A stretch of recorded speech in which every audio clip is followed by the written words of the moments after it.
So here,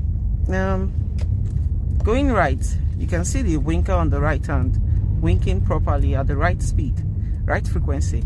But if I try to indicate that I'm going left, you can see the speed at which that winker is indicating.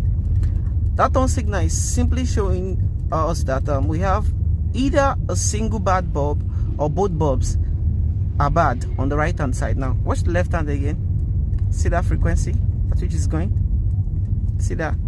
Now watch the left. You can see how it's blinking fast. That's a sign that the resistance on that line is low, and the current flowing through there is very, very high. So hence the indicator on the dashboard will be moving fast. So we'll try and identify which of our bulb is bad. Now the first thing you try and do is identify which of your bulbs are bad before you even figure out how to fix it, which I'll show you guys how to fix it. Very easy, very cheap, without a mechanic or any fancy tool. First things first, to identify which of your bulbs are bad by turning on all four. Pressing this hazard light would turn on all four. Turning on all four, you can go around your vehicle to see which of it is not turning on. Then you trace to see which one you would replace. Please remember to give us a thumbs up and subscribe to our channel if this video ever helps you save a couple of bucks or saves you at an point in time. So start out by checking this side here. So the driver's side works on the front.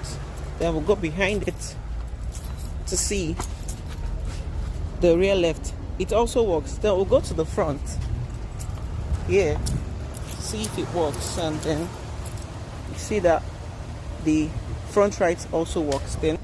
Then you see that so looking at the rear of the car, you see that the rear left is working, but the rear right is not working at all. And I think our problem is on the rear right. We'll try to see how to replace the bulb on the rear right. Another way to confirm is turning off all four and actually indicating to that side there to see if that one is working. You can see the front right working and blinking fast. Any car you see that has its permit indicator lamp blinking this fast, you would know that it has a bad or faulty bulb. Then this is the rear. You can see it's not working. I'm going to take you guys quickly through how to replace the bulb. On this RS, first thing you do is shut down your vehicle and open the trunk. You can open the trunk by depressing this button. Sometimes it's enclosed, sometimes open. When you press that button, the trunk will be open. So the trunk is open for this car, and here is where the indicator bulb is, right behind this panel here. And I'll show you guys what tool we use to actually change this pointer bulb. Now, since this is the rear, it's quite easy and direct to fix. Had they been we were fixing the front, this is what we would have done. We would have started the vehicle, turn our steering to the left hand side, shut down the vehicle so that we can have access to where that bulb actually is. To access the bulb in the front, we would have taken out all these clips here. Behind it here, behind this protector here, this dust guard here, you would dip your hand inside after loosening out this protector to actually find the indicator around this side here, the upper side here. Since we are not doing that, we'll have a business touching this place. Now, here are the basic tools that we'll be needing to actually do the replacement for this bulb. Now, don't let all this scare you. Don't let all this scare you. If you don't have all this, you might be having just a flathead screwdriver. It can still do the trick. If you don't have a glove, you can just have a clean cloth. It can still also do the work. I'll show you guys what all this is for. This is just a flashlight, nothing more, nothing fancy about it, just a flashlight to get to see inside the place that the bulb is actually located. And the hand gloves here is to handle the bulb so that you don't actually get wet hands on the bulb or oily hands on the bulb, because this would also affect the longevity or lifespan of the bulb. And then this plastic trim remover is also something we use in place of a screwdriver, so that you don't have to scratch the edges of your the body of your car. You're giving it this kind of scratch. Yeah, this kind of scratch what I'm talking about here. So you don't have to do that. You don't have to get that scratched. But if you don't have a screwdriver and you don't have this plastic remover, you can also use a simple house key to also have this plastic trim actually pried off like this from this side, not from this side, but from this side here. Or you could also use a screwdriver to also pry it open from this side here also. Now this is where the indicator lamp is actually located. You can see how dark it is. That is why you need your flash lamp. A flashlight or a phone light could actually have this handled. So I'm going to have you guys see which of it is the pointer bulb here. And so identifying the bulb, what you need to do is to come down here and you see the amber color light around here. You trace it down to the back here, and then you'd see the connector here. Yeah, this is the connector for the indicator lamp, and all you need to do is to turn it counterclockwise. Just one click, then you pull it out. Once you pull it out like this, you find your faulty bulb, and you can see right here this bulb is blown. Obviously this is a blown bulb. All you need to do is to gently wiggle it off from this connector here, and then you can see this is the faulty bulb here.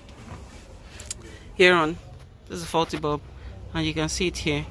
This is a 7440 12 volt 21 watts bulb, and you'll be getting exactly this kind of bulb for a replacement for it. You can see here is the broken part. You can see it's burnt up, and you can see you cannot even see what's inside. It's already faded. This is the burnt pointer bulb. I'll be getting a replacement for it.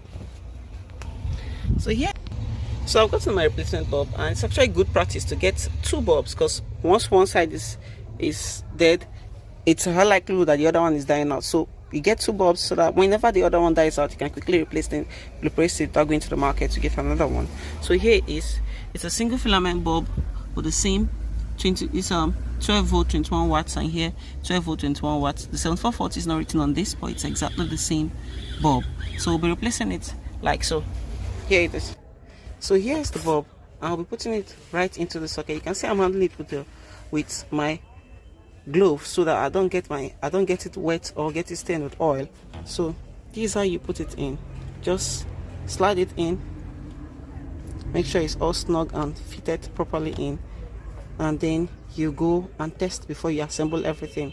So you test everything, you test it before you assemble everything, then you'll be sure that you have your bulb working before you put everything back together in the reverse order. So here's the moment of truth. We're going to test it by turning on all fours. Have this pressed, and so you have it.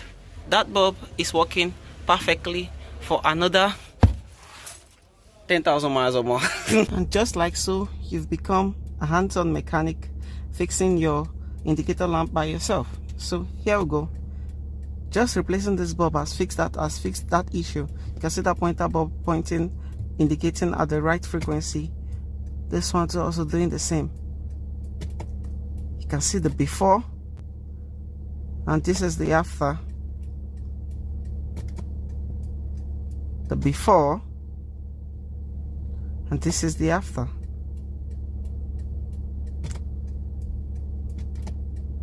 Indicating at the right frequency.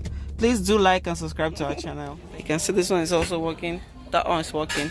I'm going to try to turn off all four and indicate it directly to the right. Now my ignition is now on, and you can see that even as I indicate to the right, it's not working. So I have to have my ignition turned on to have it working.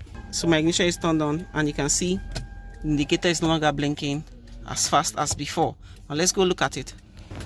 Now you can see this one is flashing slowly the way it should, and the front is equally doing the same. So I think that's a fix for our car. Put everything back together in the reverse order. So put everything back in the reverse order, put it back inside,